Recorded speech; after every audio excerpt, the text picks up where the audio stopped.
हरे राम राम राम हरे हरे, हरे कृष्ण कृष्ण कृष्ण हरे हरे, हरे राम राम राम हरे हरे, हरे हरे कृष्ण। सभी को धन्यवाद प्रणाम।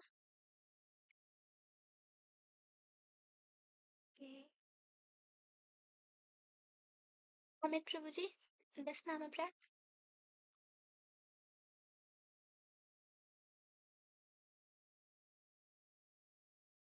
हरे कृष्णा, प्रणाम। पहला नाम अपराध है हरि भक्ति प्राण साधुओं की निंदा। दूसरा नाम अपराध है श्री विष्णु से शिव ब्रह्मा आदि देवताओं को स्वतंत्र मानना। तीसरा नाम है नाम तक आदि गुरु की अवज्ञा। चौथा नाम अपराध है वेद सत्पुराणों की निंदा। पांचवा नाम अपराध है श्री हरि भक्ति प्राण श्री हरि नाम के महात्म्य को अति स्तुति समझना। सातवां नाम अपराध है नाम के बल पे पाप करना।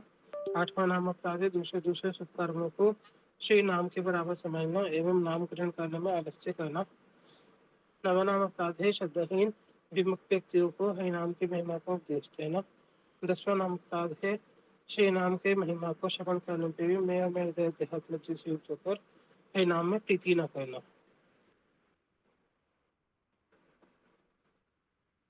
हरे कृष्णा, दीदी प्रणाम।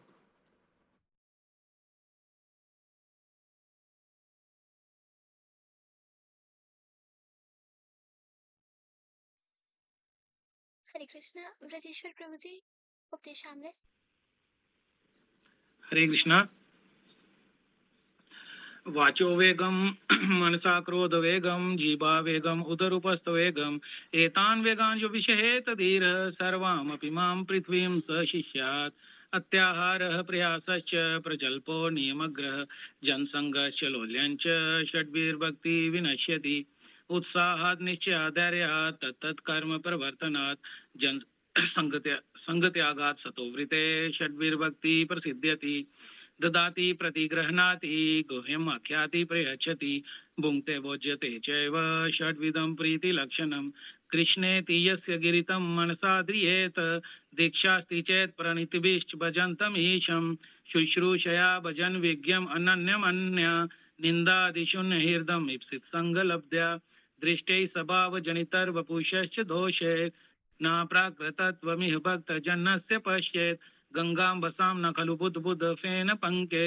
ब्रह्मद्रक्त्वमपगच्छति नीरधर्मे स्यात् कृष्ण नाम चरितादि सिताप्य विद्या पित्तोपतप्तरसनस्य नारोचिकानु किन्त्वादरादनुदिनं खलु सैव ज्योष्टा स्वाद्भिः कर्माद् भवति तद्गतमूलहन्त्री तन्नाम रूप चरितादि सुकीर्तनानु समृतियो कर्मेण रसना मनसि नियोज्य तिष्ठन् व्रजे तदनुरागी जनानुगामी कालं नयेदखिलम् इति उपदेशसारम् वैकुण्ठात् जनितो वर मधुपुरी तत्रापि रासोत्सवात् वृन्दारण्यमुदारपानिरमनात् तत्रापि गोवर्धनः राधाकुण्डमयापि गोकुल्पते प्रेमामृतप्लावनात् कुर्यादस्य विराजतो गिरितटे तटे सेवां विवेकिना कः कर्मिभ्यो परितो हरे प्रियतया व्यक्तिं ययुर्ज्ञानिनः तेभ्यो ज्ञान विमुक्त भक्ति परमः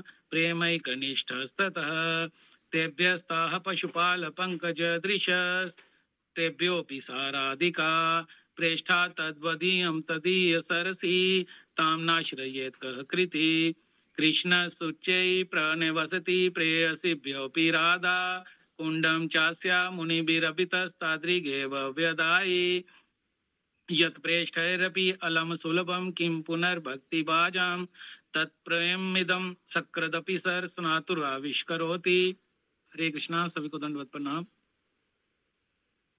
नंदरानी माता जी, शिक्षाष्टकम।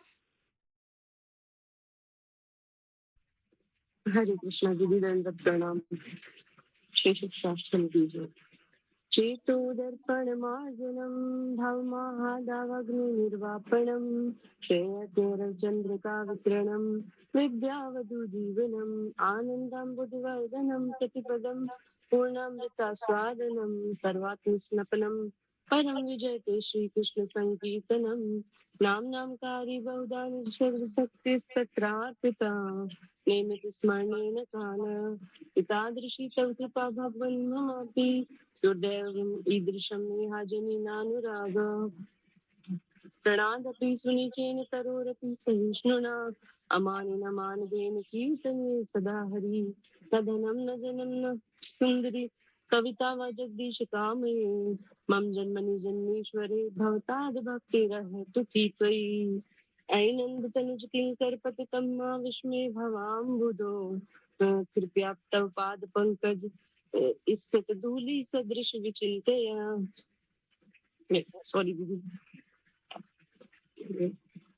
अगला कौन सा था दीदी नयनम गन्धश्रुधारे गद्गदहृदया गिरा पुलकेनचितं वपुपदा तव नाम ग्रहणे भविष्यति युगायतं निमिषेण चाक्षुषा प्रावृषायतं शून्यायतं जगत् सर्वं गोविन्द विरहेण मे आश्लिष्य मां पादरतां पिनष्टुवाम् अदर्शनां मन्महतां करोतु वा यथा तथा वा विदधातु लम्पटो मत्प्राणनाथस्तु स एव न परा हरे कृष्णा कृष्ण कृष्ण हरे हरे हरे राम राम राम हरे हरे हरे कृष्ण जी धन्यवाद।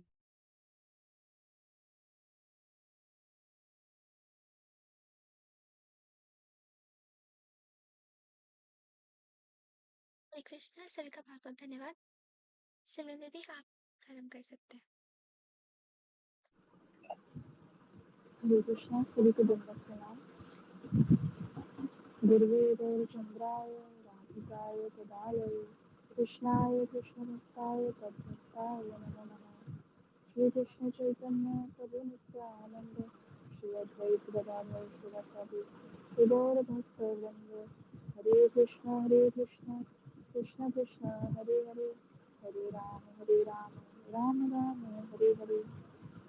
सर्वप्रथम मैं अपने गुरु पाद पद्म और विष्णुपाद अष्टोत्तरशत श्री श्रीमद् भक्तिवेदांत श्रीधर गोस्वामी महाराज जी के चरण कमलों में अनंत कोटि दंडवत प्रणाम करते हुए उनसे अहितु की वांछा करती कृपा की वांछा करती हूँ। तत्पश्चात परम गुरुवर नित्य लीला प्रविष्ट विष्णुपाद अष्टोत्तरशत श्री श्रीमद् भक्ति श्रीरूप सिद्धांति गोस्वामी महाराज जी एवं नित्य लीला प्रविष्ट विष्णुपाद अष्टोत्तरशत श्री श्रीमद् भक्ति वेदांत नारायण गोस्वामी महाराज जी के चरण कमलों में अनंत कोटि दंडवत प्रणाम करते हुए से अहितु की वांछा करती हूँ। यहाँ उपस्थित सभी वैष्णवों की चरणों में मेरा दंडवत। तो आज का जो विषय है जिसपे हम चर्चा करने जा रहे हैं, अन्य अन्य हरे पुण्य। कृष्णा। हरे कृष्णा दीदी, आवाज बहुत कम आ रही है। ये निकाल दो।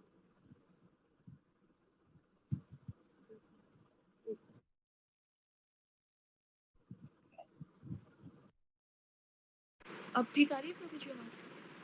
ये दीदी अब ठीक है। ओके ठीक है।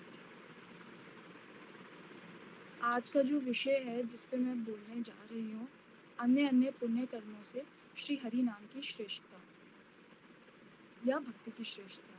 जैसा कि इस जगत में देखने को मिलता है कि हर कोई पुण्य कर्म संचित करने में जुटा हुआ है। कोई हॉस्पिटल खुलवा रहा है, कोई स्कूल बनवा रहा है, कोई किसी अन्य दान पुण्य यज्ञ इत्यादि करने में जुटा हुआ है।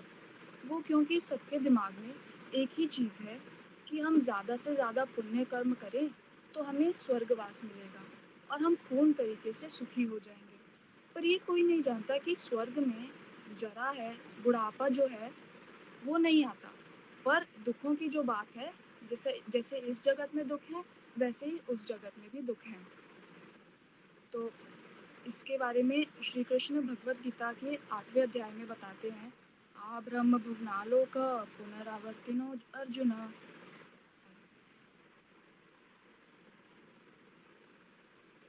इससे श्लोक जो होगा श्लोक, आ ब्रह्म भुवनालोक पुनरावर्तिनो अर्जुन मामुपेत्य तु कौन्तेय पुनर्जन्म न विद्यते। तो इसमें श्री कृष्ण कह रहे हैं इस भौतिक जगत में जिसमें 14 लोक हैं, धरती के नीचे 7 लोक और धरती के ऊपर 6। सबसे ऊंचा जो लोक है भौतिक जगत का ब्रह्मलोक, और जो सबसे नीचे है पाताल लोक, अतल, वितल, सुतल, तलातल, रसातल।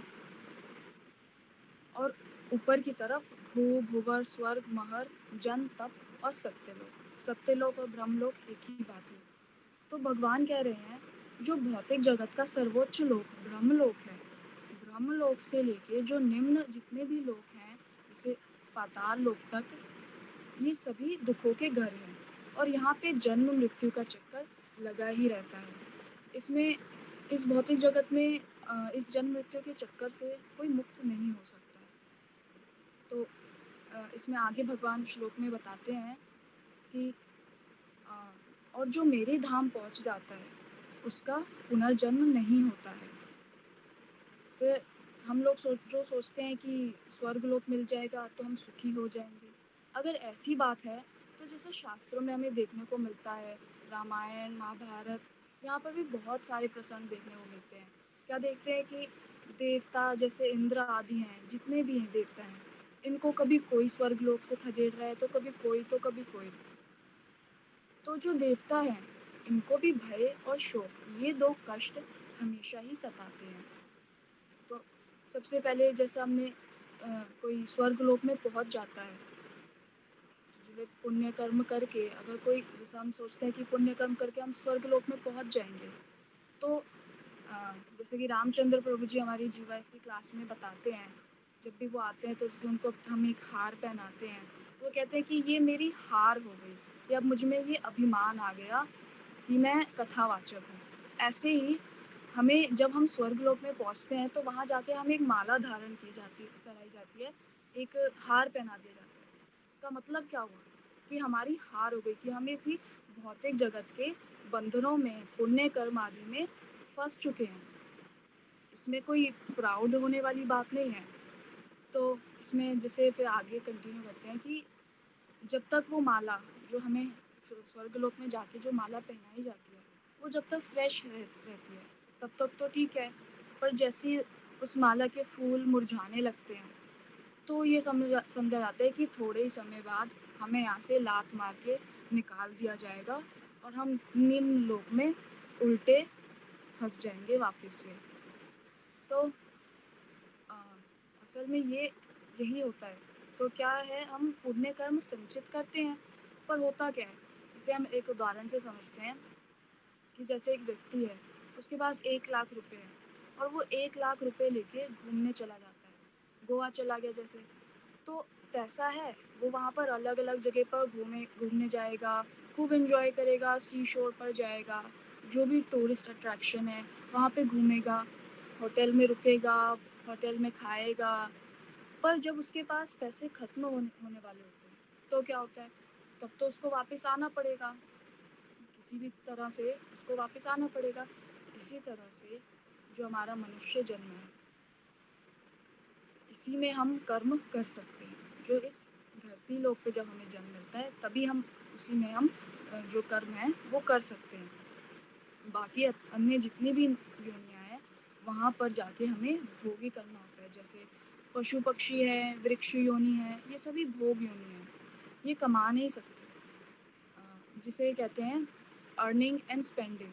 तो हम लोग यहाँ पर अर्न कर रहे हैं, अभी मनुष्य देह में हम अर्न कर रहे हैं। अगर पुण्य की और बात करें तो अगर अच्छे कर्म करें तो पुण्य कमा रहे हैं, और जो देवता लोग हैं वो सिर्फ स्पेंड कर रहे हैं, क्योंकि उस जगह ऊपर के लोगों में हम पुण्य कर्म कमा नहीं सकते, वहाँ पे सिर्फ स्पेंड ही कर सकते हैं। तो वो तो खर्चा करने में लगे हुए हैं, अपने पुण्य कर्मों का वो कुछ कमा नहीं सकते आगे फिर। तो स्वर्ग लोक में वो सिर्फ यही कर रहे हैं, और जब उनके पुण्य खत्म हो जाते हैं, जब क्षीण हो जाते हैं, तो उनको वापस मृत्यु लोक पर ही आना पड़ता है। मतलब जो नीचे के निम्न लोक हैं, स्वर्ग लोक से निम्न, वहाँ पर आना पड़ता है। अब वहाँ पे स्वर्ग लोक में कुछ अर्निंग तो कुछ हुई नहीं, तो मनुष्य जन्म यहाँ पे कैसे मिलेगा? तो फिर वही उन्हें कीट पतंग, पशु पक्षी, वृक्ष योनि, अन्य जो योनियाँ हैं वही मिलती हैं, मनुष्य योनि तो नहीं मिल पाएगी फिर। तो गुरुदेव एक प्रसंग बताते हैं इसी के बारे में। एक बार द्वारका में श्री कृष्ण भोजन पा रहे थे और रुक्मणी देवी उनको भोजन परोस रही थी। तो श्री कृष्ण की नज़र नीचे धरती पे आई। तो वो देख के मुस्कुराने लगे। तो रुक्मणी देवी ने पूछा कि प्रभु आप मुस्कुरा क्यों रहे हैं? तो श्री कृष्ण ने कहा, तुम ये चींटी देख रही हो, नीचे ये चींटी 11 बार ब्रह्मा बन चुकी है और देखो आज ये फिर से एक इस चींटी के शरीर में है। तो कहने का मतलब क्या हुआ कि जो शास्त्र कहते हैं वो प्रमाणित बात है और इस पे हमें संदेह नहीं करना चाहिए। ये इतने पुण्य कर्म कमा के, इतने यज्ञ तप करके भी ब्रह्मा बनने के बाद तो ऊपर के लोकों में जाके वो सब पुण्य कर्म तो स्पेंड कर दिए और नीचे आके फिर कोई मनुष्य योनि थोड़ी मिलेगी फिर। तो इसी तरह से शंकराचार्य जी भी बता रहे हैं, पुनरपि जन्म पुनरपि मरणम पुनरपि जननी जठरे शयनम। तो शंकराचार्य जी भी यही चीज कह रहे हैं कि बार बार इस भौतिक जगत में हमें जन्म लेना होगा माता के गर्भ से, चाहे वो किसी भी योनि में हो। लेना तो हमें माता के गर्भ से ही है। स्वर्ग से ऊपर के लोकों से आए और उल्टे टंग गए नीचे आके। जो ये चींटी की जो ये कहानी है, इससे हमें एक शिक्षा और भी मिलती है कि हमारी जो इतनी तपस्या यज्ञ दान वगैरह करने के बाद भी, इतना शास्त्र ज्ञान करने के बाद भी जब ब्रह्मा जी पोजीशन मिलती भी है, उसके बाद भी अगर हम इस लोक में फंसे हुए हैं, इस मटेरियल वर्ल्ड में फंसे हुए हैं, तो हमें हमारी सेंसेस जो हैं वो कितनी ज़्यादा पॉल्यूटेड हैं, इस पे विचार करने वाली बात है। तो हमें ये जो मनुष्य देह है इसे ऐसे ही व्यर्थ नहीं करना है। फिर आगे बताते हैं कि जो ये जन्म मृत्यु का चक्र है ये यूं ही यहाँ पे चलता रहेगा, नहीं तो फिर तो कर्म के बारे में आगे बता रहे हैं कि कर्म 3 तरह के होते हैं कि जो अपने जो कर्म फल की इच्छा से करते हैं उन्हें उन्हें क्या बोला जाएगा, सकाम कर्म बोलेंगे। अगर वही कर्म बुरा कर्म हो तो उसको विकर्म बोलेंगे। और एक होता है अकर्म। अकर्म क्या हुआ कि जिसका कोई फल नहीं होगा। तो शास्त्र कहते हैं कि हमें जो कर्म है इस बंधन से मुक्त होना होगा। हाँ, इस कर्म बंधन से मुक्त होना होगा, फिर कर्म नहीं करना होगा। बेसिकली कर्म को कहा क्या गया है, बेड़ी कहा गया है। सोने की हो चाहे लोहे की हो, बेड़ी का काम क्या है, बांधना। तो इसी तरह से जो पुण्य कर्म है वो सोने की बेड़ी है और जो बुरे कर्म है वो लोहे की बेड़ी है। बेड़ी ने तो हमें जकड़ के ही रखना है, तो इसलिए हमें कर्मों में नहीं फंसना चाहिए। तो शास्त्रों से एक और श्लोक आता है, धर्म स्वनुष्ठित पुंसां विश्वाक्षेण कथासु नोत्पादयेत यदि रतिम श्रम एव ही केवलम। तो इस श्लोक में क्या समझाया जा रहा है कि जो कर्म हम करते हैं, जिसको बोलते हैं वर्ण आश्रम धर्म में रहकर जो भी हम कर्म करते हैं, तो कहते हैं कि अगर वर्ण आश्रम धर्म का पालन करते हुए भी अगर भगवान की नाम गुण रूप लीलाओं का श्रवण कीर्तन आदि हमारी अगर उसमें भी हमारी रुचि नहीं होती है, तो वो कर्म जितने भी हैं वो सिर्फ श्रम ही केवलम, वो सिर्फ श्रम मात्र ही हैं और कुछ भी नहीं है। इसी तरह से ज्ञान की बात आती है कि ना हमें कर्म में फंसना है, ना हमें ज्ञान में फंसना है। और इसी चीज़ पर कलियुगी जीव है, इनकी दयनीय स्थिति को देखते हुए भगवान श्री कृष्ण ने क्या किया, नाम रूप में अवतरित हो गए। तो शास्त्र से एक श्लोक आता है चैतन्य चरितामृत से, कली काले नाम रूपे कृष्ण, कली काले नाम बिना कृष्ण अवतार, नाम हैते है सर्व जगत निस्तार, कली काले नाम बिना नाही हार धर्म, सर्व मंत्र सार नाम ये शास्त्र मर्म।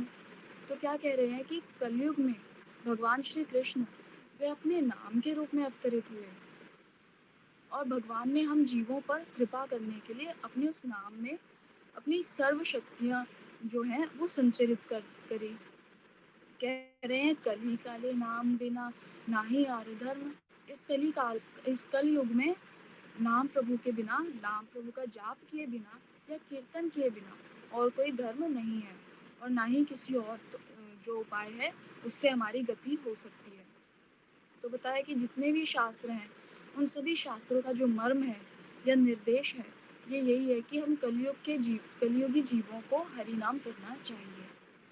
भक्ति करनी चाहिए। जैसे भक्ति के शास्त्रों में 64 अंग बताए गए।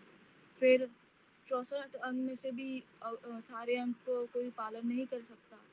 फिर उसमें बताया नवदा भक्ति, जो वह प्रमुख उसमें बताए श्रवणम कीर्तनम विष्णु स्मरणम पाद सेवनम अर्चनम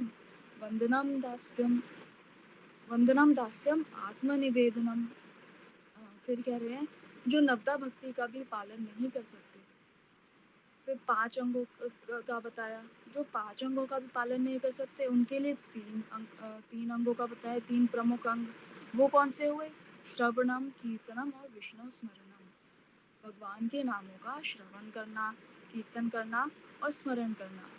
अगर कोई ये भी नहीं कर सकता तो एक का भी विधान दिया गया है कि वो सिर्फ हरि नाम संकीर्तन ही करता रहे, और हरि नाम संकीर्तन ही करते करते उसका उद्धार हो जाएगा। तो उस पर भगवान ने कोई विधि या कोई निषेध नहीं दिया। जैसा तुलसीदास जी बता रहे हैं, बीज जो है हम सीधा फेंके या उल्टा फेंके, पौधा जो है वो तो सीधा ही निकलेगा, उल्टा तो जमीन में नहीं निकलेगा अगर उल्टा फेंक दिया तो भगवान के इन नामों के जाप के लिए, नामों के कीर्तन के लिए किसी भी तरह का कोई विधि या किसी तरह का कोई निषेध नहीं दिया। तो इसमें आगे बताते हैं हरि भक्ति विलास में, एक श्लोक के माध्यम से समझते हैं। ना देश नियमो राजन ना काल नियमस्तथा विद्यते नात्र संदेहो विष्णुर नाम कीर्तन। कि ना तो स्थान की कोई पाबंदी है, हम किसी भी स्थान पर बैठकर हरि नाम कर सकते हैं, और ना ही समय की कोई पाबंदी है। सुबह दोपहर शाम रात कभी भी हम किसी भी समय हरि नाम को कहीं पर भी बैठ के कर सकते हैं। फिर आगे इसी में श्लोक कंटिन्यू होता है हरि भक्ति विलास के। कालो अस्ति दाने यज्ञे च स्नाने कालो अस्ति सज जपे विष्णु संकीर्तने कालो नास्ति अत्र पृथ्वी तले। तो इस श्लोक में बता रहे हैं कालो अस्ति दाने च स्नाने, तो बता रहे हैं कि हम किसी भी तरह का कोई और जो पुण्य कर्म होते हैं, कालो अस्ति दाने, अगर कोई दान करता है तो उसके लिए भी कोई विशेष समय होता है, कोई टाइम होता है, उसके कुछ विधि होती है कि हमें क्या किस विधि से दान करना है, क्या दान करना है। फिर कोई पर्टिकुलर समय पे करते हैं दान। यज्ञ करना है तो उसके लिए भी सारी जो हमारी जो भी सामग्री होगी वो प्योर होनी चाहिए, उसका समय की पाबंदी होती है, उसके अंदर जगह की पाबंदी होती है। तो क्या बोला कि कालो अस्ति दाने यज्ञ च स्नाने। अब हम जैसे भी थोड़े कुछ महीने पहले प्रयागराज की बात करते हैं। प्रयागराज में महाकुंभ लगा था, तो वहाँ पे स्नान का भी था। वहाँ पे एक विधि थी कि ना कि हम किसी भी समय जाकर स्नान कर सकते, एक समय था कि वहाँ पर हम एक समय पर जाकर स्नान कर सकते हैं, और स्थान तो वो था ही प्रयागराज अलग से। तो आगे है सज्ज पे कि ये बता रहे हैं हमें किसी और तरह का जाप करना है, कोई और शास्त्र के जो वेद आदि हैं उनके कोई मंत्रों का जाप करना है, तो उसके लिए भी समय होता है। जो हमारे आनिक मंत्र होते हैं उनके लिए भी एक समय होता है, विशेष स्थान होता है, वो रख कर हमें करना होता है। पर हरि नाम जो है, हरि नाम के लिए हम किसी भी स्थान पर, जैसे हमने सुना था पहले कि कोई ऐसी पाबंदी और कोई समय का कोई बंधन नहीं होता है। ना देश नियमस्ति ना काल नियमस्त तथा न उच्छिष्टादो निषेधि श्री हरे नाम अनुकीर्तनम। तो बता रहे हैं कि जो ये हरि नाम है, हरि नाम के लिए क्या होता है कि देश काल तो है ही, उसके लिए तो कोई नियम है ही नहीं। किसी भी देश में कर सकते हैं, कहीं किसी भी काल में कर सकते हैं। उच्छिष्टादो निषेध अस्ति, कि जो अगर कोई झूठा मुंह भी हो अगर किसी का, तो वो भी हरि नाम कर सकता है, उसमें भी किसी तरह का कोई निषेध वगैरह नहीं बताया गया। शास्त्रों में हरि नाम संकीर्तन के लिए, जैसा कि हमने एक तेली की कथा सुनी थी, काफ़ी बार हमने सुनी है, उसमें बताया कि एक तेली जो है कुछ भी मतलब भक्ति नहीं करता था, नहीं कर पा रहा था अपने कार्य की वजह से, हरि नाम नहीं करता था। तो एक बार नारद मुनि उसके पास पहुँचे, तो नारद मुनि ने तेली को कहा तुम भगवान का जो नाम स्मरण है वो करो, तभी तो तुम्हारा उद्धार हो पाएगा। तो वो तेली कहता, प्रभु मेरे पास तो समय ही नहीं होता, सारा दिन तो मेरा अपने इस व्यापार में लग जाता है, तो मैं काम काज में लगा रहता हूँ, तो मेरे पास तो समय ही नहीं होता। तो नारद मुनि ने उसको कहा कि जब तुम शौच करने जाते हो तब तो तुम्हारे पास कोई व्यापार करने को नहीं होता ना, तब तो तुम हरि नाम कर सकते हो। तो अगले तो उसने तेली ने नारद जी को प्रणाम करा। फिर अगले दिन जब वो सुबह सुबह शौच के लिए निकला तो शौच में बैठकर वो हरि नाम कर रहा था।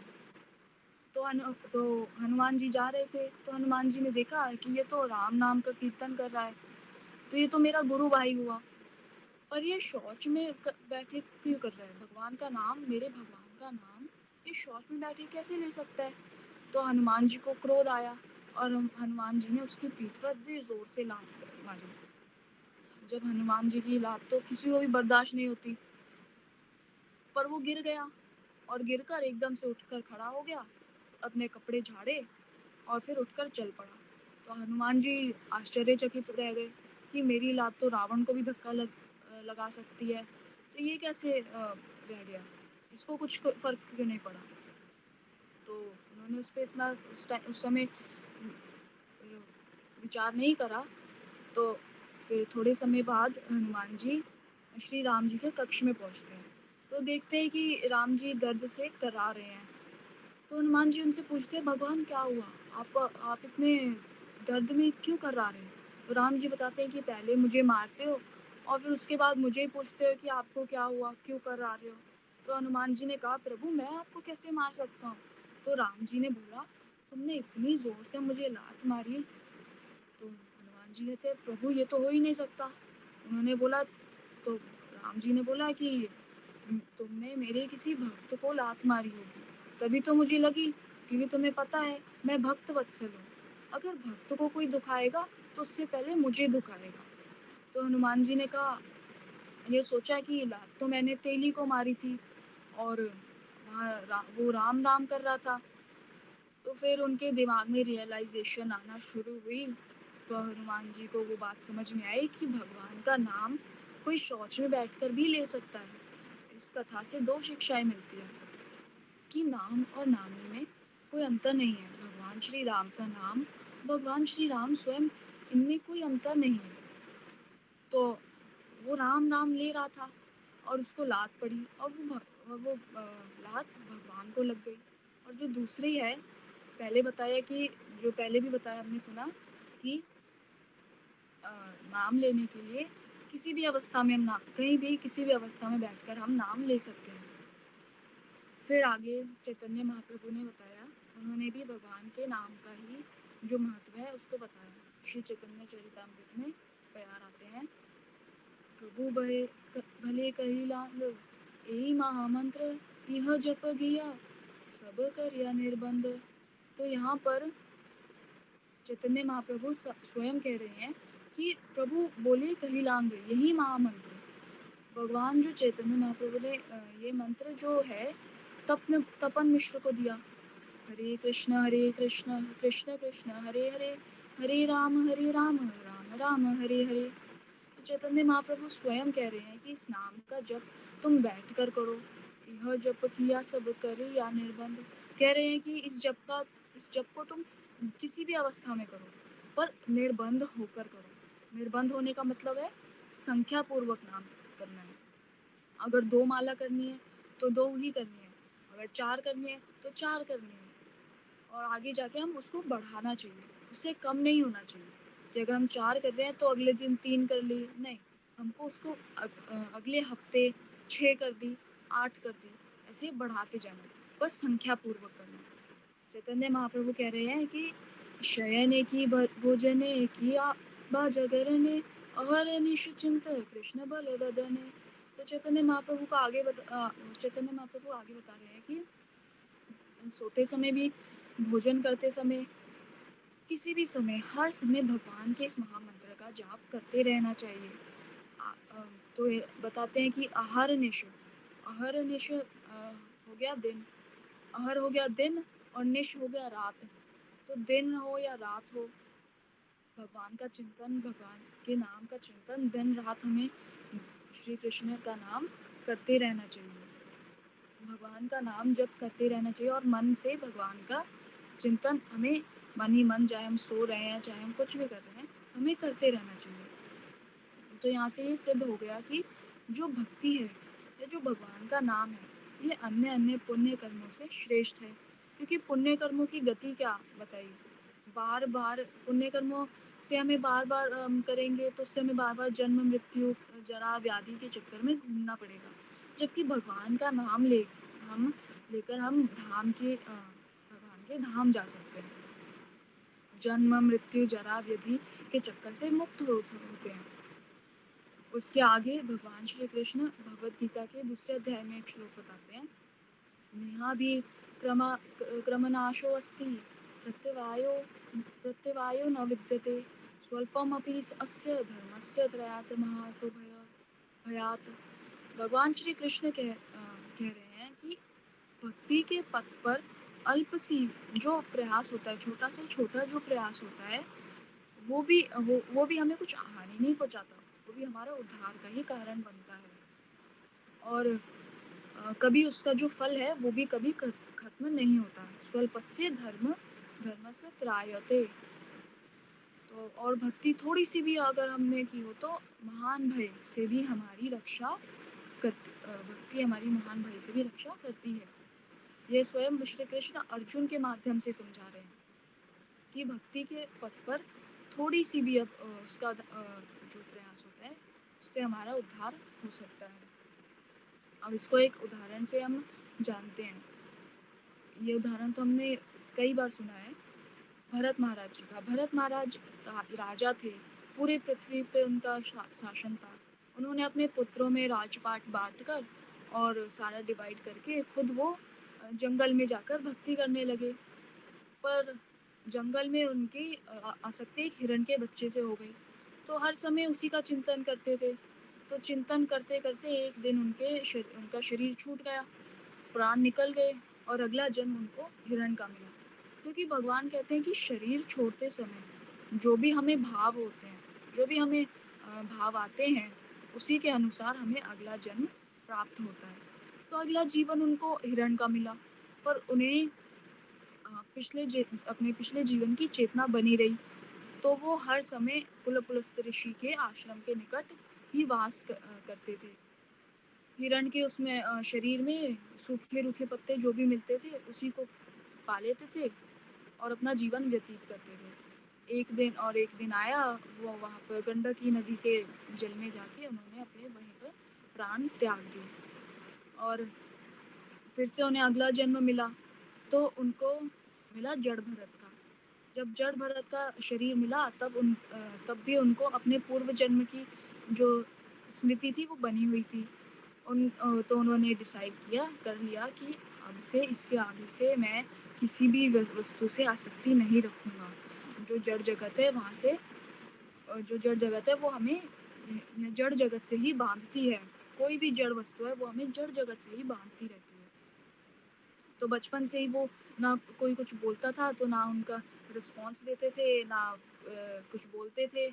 तो सबको उनके आसपास के लोगों को लगता था कि इसको ना कुछ सुनाई देता है और ना ही कुछ बोलता है। तो इसी तरह से उन्होंने अपना पूरा जीवन व्यतीत किया। अल्टीमेटली भगवान के धाम में उनको वास मिला। तो इसलिए हमें भक्ति करनी चाहिए। भक्ति के अलावा हमें किसी और प्रयास में नहीं जाना चाहिए। और वो भी उन्हें जो अपने पूर्व जन्म की जो स्मृति थी, जो चेतना थी, वो इसलिए बनी हुई थी क्योंकि वो भाव अवस्था तक पहुंच गए थे। हम तो अब तक हमारी तो अब तक भक्ति साधन ही, हमारा साधन अब आभास मात्र ही चल रहा है। तो हमारा तो फिर इस जन्म की हमें जितनी भी हमने थोड़ी बहुत भक्ति करी वो अगले जन्म में हमें याद ही नहीं रहेगी। तो इसलिए हमें हर समय श्री हरि नाम संकीर्तन करते रहना चाहिए। तो और अगर हम इस जगत में कर्म हो, चाहे ज्ञान हो, चाहे किसी भी तरह का प्रयास हो, इसमें नहीं जाना चाहिए। अगर जाएंगे तो इसी जड़ जगत में बनते चले जाएंगे। इसी के साथ मैं अपनी वाणी को विराम देती हूँ। वांछा कल्पतरुभ्यश्च कृपा सिंधुभ्यश्च पतितानां पावनेभ्यो वैष्णवेभ्यो नमो नमः। और साथ ही साथ में ब्रजेश्वर जी को स्पेशल थैंक यू बोलते हैं क्योंकि ये उन्हीं की कथा है, उन्होंने मेरी हेल्प करी थी ये कथा प्रिपेयर कराने में। हरे कृष्णा, दंडवत प्रणाम।